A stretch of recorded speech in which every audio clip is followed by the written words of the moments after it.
दोनों दिन जान तारा खेत बा, हमरा तो बड़ी मन करे के भेट बा। घरवा के दोनों तरफ जान तारा खेत बा, हमरा तो बड़ी मन करे के भेट बा।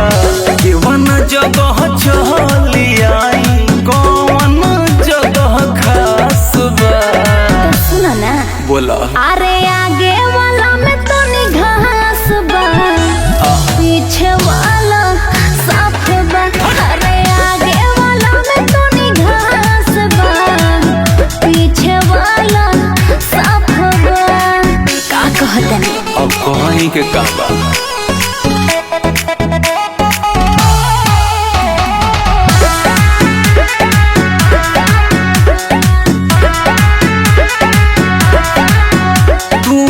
भर हमार बड़ी प्यारी हो।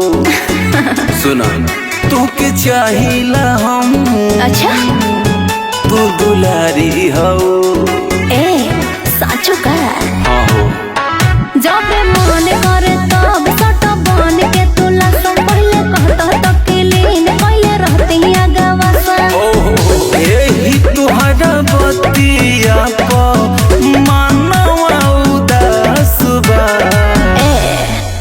अरे आगे वाला में तो घास बा, पीछे वाला साफ बा। अरे आगे वाला में तो घास बा, पीछे वाला साफ बा।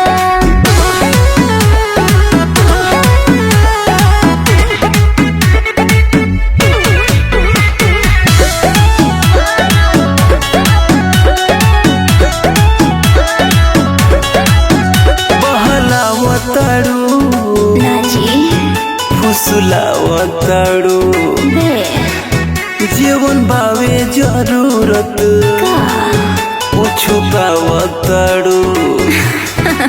हाँ सब